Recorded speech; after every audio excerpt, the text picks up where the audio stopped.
Yesu ashimwe. Dusangire aya majambo dusanga mu gitabo cy'ibyahishuriwe Yohana igice cya 19 umurongo w'indwi, haravuga ngo tunezerwe duhimbagwe tuyihe icyubahiro kuko ubukwe bwa wa mwakazi w'intama bushitse, umugeni wiwe ariteguye. Mugeni witegure, niryo jambo ishaka dusangire muri kano gatondo. Turavye ibidukikuje ibiri hirya no hino biriko biraba mw'isi, ubukwe bwa wa mwagazi buri hafi. Mu majambo make nagira ndakubwire yuko iki ari gihe abakozi b'Imana aho turi hose tugwiye gukora ibikorwa bitegura umugeni, kuvuga amajambo ategura umugeni, gutegura inyigisho zitegura umugeni, kuko ubukwe bwa wa mwagazi buri hafi. No mu buzima bwa misi yose, iyo umugeni ari hafi yo kujya kubaka urugo rwiwe, arategurwa agahabwa inyigisho, arategurwa agahabwa impanuro uko akwiye kuzovyifatamwo no kuri wa musi w'ubukwe kugira ngo bize bigende neza.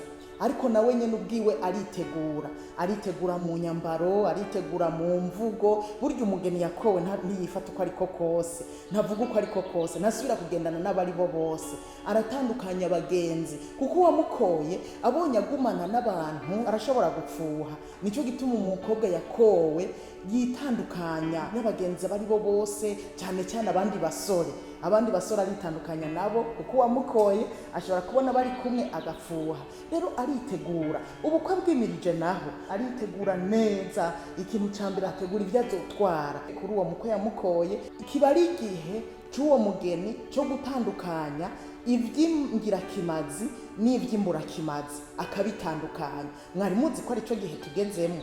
Nico gihe tugezemwo. Umugeni wa Kristo ahari kw'isi yose ni igihe cyo gutandukanya ivy'imburakimazi n'ivy'ingirakimazi, akabitandukanya. Mu yandi majambo, ivy'imburakimazi kurya umukobwa cyabisiga iwabo cyangwa akabiha abantu nyene bashobora kuvyakira, niko natwebwe abageni ba Kristo dukwiye kubigenza. Dutandukanye ivy'imburakimazi, dutandukane navyo, tubisige n'ivyinosi bitagira ikimazi, hanyuma twitegure kujana n'ivy'ingirakimazi. Ivyo tubona bitugira ikimazi Yesu wacu akunda nk'umukwe wacu, aba ari byo tujana navyo. Iki ni igihe rero cyo gutandukanya ibidahwana, ibitajanye n'ivyo Kristo wacu akunda, dutandukane navyo. Mugeni witegure.